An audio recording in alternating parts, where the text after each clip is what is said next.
പെരട്ട അയല വറുത്തത്.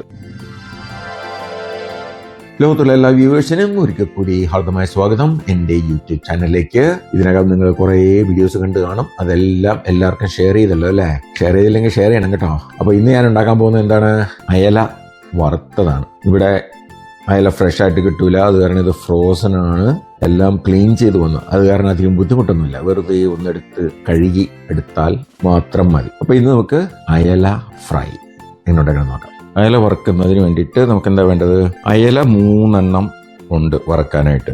അത് ഏകദേശം ഒരു 250 ഗ്രാം അയലയുണ്ട്.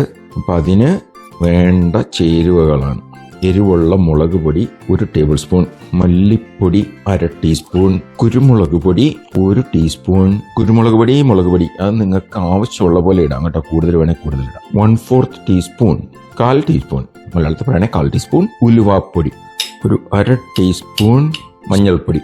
ഇതിൻ്റെ കൂടെ നമ്മൾ എന്താ ചേർക്കണേ?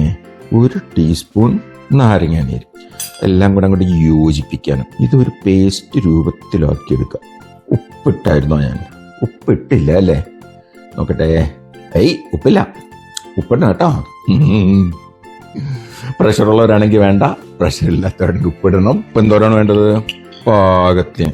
ഓരോ സ്ഥലത്തെയും ഉപ്പ് പല വിധത്തിലാണ്. വിശ്വാസമില്ലേ? ടേസ്റ്റ് ചെയ്ത് നോക്കിക്കോ. കടലിൽ നിന്ന് എടുക്കുന്ന ഉപ്പിന് ഒരു ടേസ്റ്റ്, മൈൻ ചെയ്തെടുക്കുന്ന ഉപ്പിന് വേറൊരു ടേസ്റ്റ്, കെമിക്കൽ പ്രോസസ് വെച്ചെടുക്കുന്ന ഉപ്പിന് വേറൊരു ടേസ്റ്റ്. അല്ല, ഉപ്പിൻ്റെ അളവ്. അടിപൊളി. എല്ലാവരും കൊണ്ട് കേട്ടോ. ഇത് റെഡി ആയിട്ടുണ്ട്. നല്ല ടേസ്റ്റ് ആയിട്ടുണ്ട്. പെരട്ടി വയ്ക്കാം. ഇനി നമുക്ക് നമ്മുടെ അയല സാറന്മാർ ഇരിപ്പുണ്ട്. ഇതിനെ നമുക്കൊന്ന് പെരട്ടാം. ഞാനൊന്ന് വരഞ്ഞു വെച്ചിട്ടുണ്ട്. അതെല്ലാവർക്കും അറിയാവുന്ന കാര്യമാണ്. മലയാളികളാണെങ്കിലും ഈ മറക്കുകയാണെങ്കിലും അത് വരഞ്ഞു വെക്കണം എന്നുള്ളത് എല്ലാവർക്കും അറിയാവുന്നതാണ്. കുട്ടികൾക്ക് ചിലപ്പോൾ അറിയില്ലായിരിക്കും. അപ്പോൾ അവർക്കൊന്ന് പറഞ്ഞു കൊടുക്കണേ. ഇങ്ങനെ തേച്ച് എല്ലായിടത്തും, അകത്തും പുറത്തും ഒക്കെ തേക്കണം കേട്ടോ. പുറത്ത് മാത്രം തേച്ചാൽ പോരാ, എല്ലാവരും തേച്ച് കുളിപ്പിച്ച് പൗഡറല്ല മുളക് പൊടിയൊക്കെ ഇട്ട് ശരിയാക്കി വെച്ചിട്ടുണ്ട്. അപ്പോൾ അതവിടെ ഇരിക്കട്ടെ, ഒന്ന് പിടിക്കട്ടെ, എന്നിട്ട് നമുക്ക് വറക്കാം. Stay tuned. ഒരു ചെറിയ ബ്രേക്ക്, ഇന്റർമിഷൻ. അയല വറക്കാൻ പോവാണ്. ഈ എണ്ണ കനോള ഓയിലും കുറച്ച് വെളിച്ചെണ്ണയും കൂടെ ഉള്ളതാണ്. ഫുള്ള് വെളിച്ചെണ്ണ എടുക്കാനേ മുതലാവില്ല, ഒരുപാട് കാശാണ്. ചൂടാക്കി നോക്കട്ടെ കേട്ടോ. ചൂടായിട്ടുണ്ട്.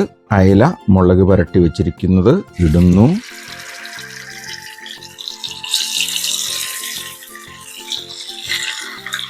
ഇതിലേക്ക് സ്പെഷ്യലായിട്ട് ഞാൻ കുറച്ച് കരിവേപ്പില എന്തിനും ഏതിനും നല്ല ഫ്ലേവർ ആണല്ലോ. അതുകൊണ്ട് കരിവേപ്പില അവിടെ ഇരുന്ന് വേകട്ടെ. പറ്റി നമ്മൾ മീഡിയത്തിലും കുറച്ചാണ് വെച്ചിരിക്കുന്നത്. ഇത് അയല വറക്കാനായിട്ട് ഏകദേശം ഒരു 5-6 മിനിറ്റ് മതി. ഒരു 3 മിനിറ്റ് കഴിയുമ്പോഴത്തേക്കും നമ്മളിതൊന്ന് മറിച്ചിട്ട് കൊടുക്കുന്നു.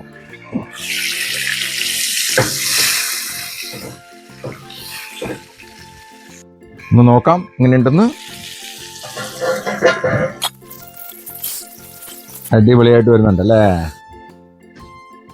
നമ്മുടെ അയല വറുത്തത് റെഡി ആയിട്ടുണ്ട്.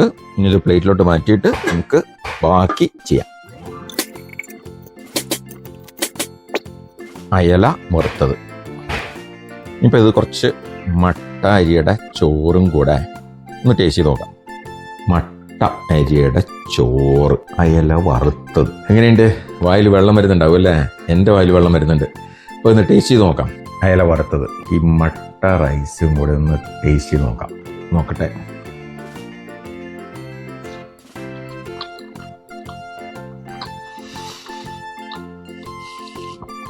അത് മാത്രം മതി ചോറുണ്ണാനായിട്ട്. ഞാൻ പറഞ്ഞില്ലേ, മാരിനേറ്റ് വെച്ചപ്പോഴത്തേക്ക് ഞാൻ പറഞ്ഞില്ലേ എല്ലാം എരിവുണ്ടെന്ന്. അത് അത്ര കണ്ടെടുത്ത് കാണിക്കുന്നില്ല. എന്ന് വെച്ചാൽ വറുത്തതാണ്. അപ്പോഴത്തേക്ക് നമുക്കറിയാം വറക്കുമ്പോഴത്തേക്ക് അതിൻ്റെ കുറച്ച് എരിവൊക്കെ എണ്ണയിലൊക്കെ പോകും എന്നുള്ളത്. എന്താ സൂപ്പർ. പുറം നല്ലോണം മുരിഞ്ഞ് നല്ല സോഫ്റ്റ്. എല്ലാം മസാലയും ഉപ്പും മുളകും എല്ലാം നല്ലോണം പിടിച്ചിട്ടുണ്ട്. അപ്പോൾ എല്ലാവർക്കും ഈ വീഡിയോ ഇഷ്ടപ്പെട്ടു എന്ന് വിശ്വസിക്കുന്നു.